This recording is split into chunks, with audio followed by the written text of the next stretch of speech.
Coach, coming off a bye week, but three big non-conference wins in a row, opening OVC play this weekend.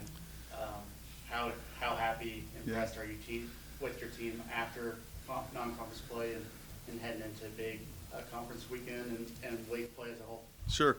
No, we're certainly happy to be sitting here 3-1 with a very difficult first four games, and three of those games being on the road, and did some good things, no doubt. Obviously not perfect, and a lot of things we can improve on, but I thought we kind of know who we are now. We know what we're good at and what we're not, and you kind of settled in on the guys that are playing, and got some backups and some twos and some threes, some reps. So you kind of that thing is kind of shaking itself out.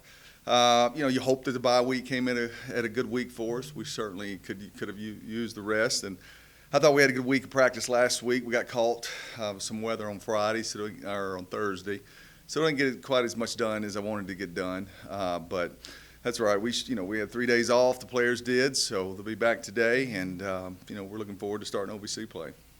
What was the biggest focus for you and your team this past week or in that bye week? The first and foremost on defense was, two of the four games we've,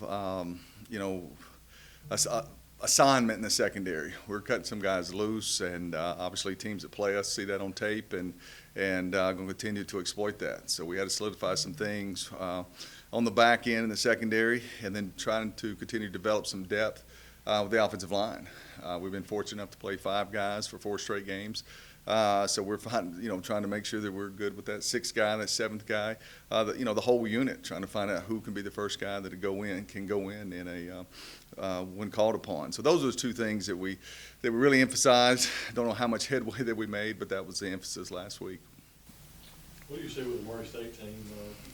The quarterback, Preston Rice, he's kind of an RPO guy, can extend plays a little bit. Talk a little bit about any similarities between the 2.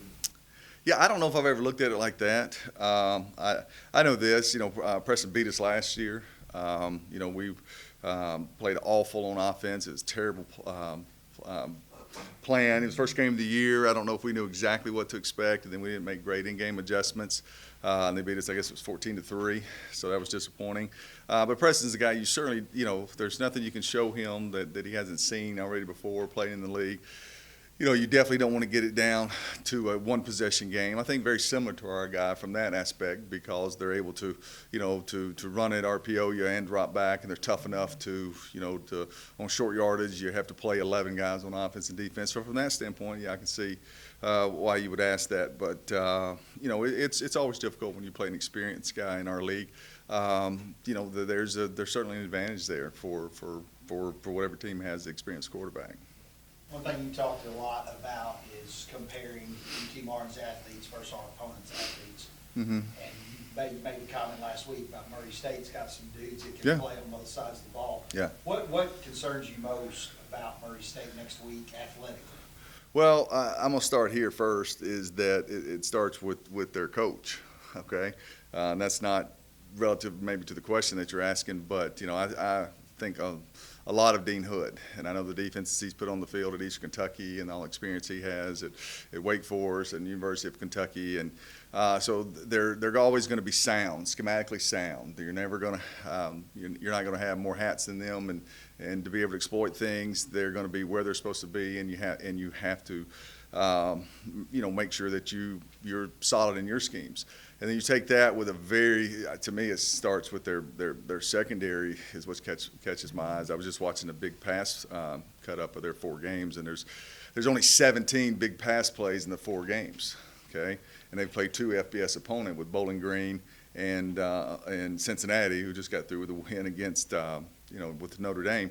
And even on those what we consider big pass, I guess 10 plus, more than half of them on the quarterback just kind of scrambles around and, it kind of makes a play. So there's not a whole lot there on the tape to where, guys are getting open and getting separation. They do a very good job in the secondary, and they cover well, and they've got a lot of athleticism, and they're able to cover a lot of things up. Talk about some problems they might present defensively, or some challenges they might present. Well, they're multiple with their front, from the 3 down to the 4 down. you know, where, you know, different things schematically that they do with this, you know, the backers are plus or they're minus, and the different things they do with their coverage. So they're very much, you know, they make you work mentally. They make your quarterback work, your center work. They make your play caller work to make sure that you got enough hats at the point of attack. And if not, you know, they played good defense. Look at those numbers. You know, what this week, the Eastern Illinois, and look at them against, I mean, what was it, 7-7 in the third quarter against Cincinnati. Okay, so that's certainly impressive, and you know, they're a good football team. You just played them, I mean, Yeah. this year, and they returned all 22 starters. Mm-hmm. How much can you kind of go back to that game film from a couple of months ago and Yeah. use that, like you've already talked about, Yeah. that it would go your way, but Yeah. then you can use that help? Yeah, I think you do a lot. Well, I mean, we certainly do from the standpoint of, okay, this is, you know, this is how tall they are, how big they are, how physical they are. You just played them a few months ago, so you're able to look at that. Second of all, you know, when I keep watching that tape, I see, like I said, the poor execution and schematic things that we didn't do well with it. I think we're a better team now than we were in the spring. I think we've made a lot of improvements, but so have they, okay, because they were having a tough time just like we were, you know, with COVID, with guys that practice, guys that are out too. So even though you're watching it, right, you're learning things from it, but it's not just like you played them. I think we're all better right now, you know, this fall than we were in the spring, and we've all improved on some things because of being able to get back to somewhat of a normal practice schedule. How satisfied are you with the development of Keyon? He's made a couple of mistakes this season, but bounced back nicely in those games where he has. Yeah. You know, I think Keon's a winner. Okay, I think first and foremost, that's what he does. He gives you a chance, you know, and he you know, and he's resilient from the standpoint of bouncing back from mistakes. You know, there's the Sanford game, and I forget what the other one was. Even the Jacksonville State game. You know, he's very resilient.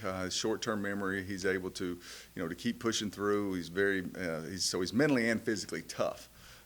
There's still some things that we're growing together at, you know, me as a play caller and him as our quarterback, some things that I don't take for granted anymore that he's on the same page with me because of the amount of time we spend together now. Okay, so it's still a growing process. I think he'll be even better at the end of the year than he is right now, cerebrally for sure. But, you know, last week to be, what was it, like 19 of 20, you know, something, you know, if we can get him above that 60% mark, it gives our offense a chance to stay on the field and convert some third downs.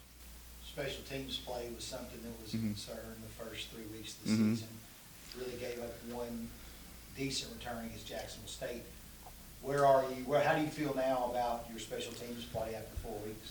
Well, I think it starts first and foremost with our specialist group. It starts with Larco and our long snappers and holders. Those guys have been here for several years, and they're doing a nice job. I mean, we feel like Larco's going to make every kick and going to be able to flip the field. Now, you know, he's not perfect by any means, but he's a good player, and we're glad we got him. I think we're starting to find a little bit schematically, and then it goes to our personnel. I mean, we got all, you know, basically new guys coaching our kick units. Okay, we don't have a special teams coordinator, but different coaches have units, and they're young coaches, and they're getting their feet on the ground as well. But we're finding guys, you know, on our kickoff unit against Northwestern State when we came in. I just was, you know, very disappointed with how, you know, with our effort. We didn't get down the field. We didn't cover kicks very well. We're standing around waiting for everybody to make a fair catch. And so challenged that group, and I thought they were better against Jacksonville State. Then there were some times we lost contain and different things fundamentally wise which, like you alluded to, gave them an opportunity to, you know, to get the ball out of there. So, you know, I think special teams units starts with, like I said, with your specialists. Then it goes to your schemes being solid, and then to your players playing with effort. So we're getting a little bit better. We got a long way to go, but we are getting better in those units. You mentioned coming off of an off week and maybe coming at a good time. Is it kind of a fine line? You come off of a big emotional win, and you have some momentum, but then you take a week off. Yeah. But I mean, you could also be a little too high from the week before if you play the Yeah. next week. Is there a fine line there that you have to Yeah, I think 100%. I think if you play well this week and win, you say, boy, that off week came at a great time. If you don't, things don't go your way, right, you're saying, oh, we lost our momentum and stuff. So, you can't do anything about it. It is what it is. I know today, because we're rested, instead of having kind of a walk-through Monday practice, right, we'll be in, shoulder pads, so we'll be able to get something done today because we didn't play a game on Saturday. And I think also you have to make sure that your expectations of playing a game. Just because you're coming off an off week doesn't mean you're going to go out there and score 4 touchdowns in the first quarter. I mean, it's a 4-quarter game. There's a certain rhythm to the game that comes. You try not to beat yourself. And you can't panic just because you're coming off week and you're down, a score or two. So those are some of the things I reminded the staff about today of expectations of things you got to be ready to handle, on Saturday. Talk about homecoming. What does that mean to you? We talk about it every year. Told the coaches today, it's my favorite game of the year. Maybe I need to choose the opponent, going forward. We've had some tough draws over the years, but that's okay. They do it based on, whatever on campus. But, it is for us, I would tell you that proud of the way our stadium looks. I've talked about that. But at the end of the day, the great crowd we'll have, the tent city or quad city, as we call it, the Skyhawk walk as we walk through the quad of the game. That's the only time all year that we do that. So it's the closest thing to the pageantry of college football that people have around the country that we have. That I'm proud of, and I told the coaches that let's make sure Derek Carr is going, one of our former quarterbacks going into the Hall of Fame, and so hopefully a lot of his teammates maybe will be back on Saturday, and I know there's the 67 team, and a lot of the 88 team comes back for years. On Friday night they start cooking out there, and they have the big tent for the former players. That's important as we tie together all the decades of our program, and I've been here. I remember. 15 years ago, right, there was a huge gap in those 90s and early 2000s where you didn't see those guys that much. But I think, we've won enough around here, and those guys are proud to come back and be a part of the festivities, and it's our job is to send them home with proud of their program, and we need to play well to do that. On a personal / professional level, the Jacksonville State win down there in Jacksonville, Alabama, I know your wife is very proud of that. You as a coach that's in your 16th season here, have you had time to kind of reflect on that and what it means to where this program has come from?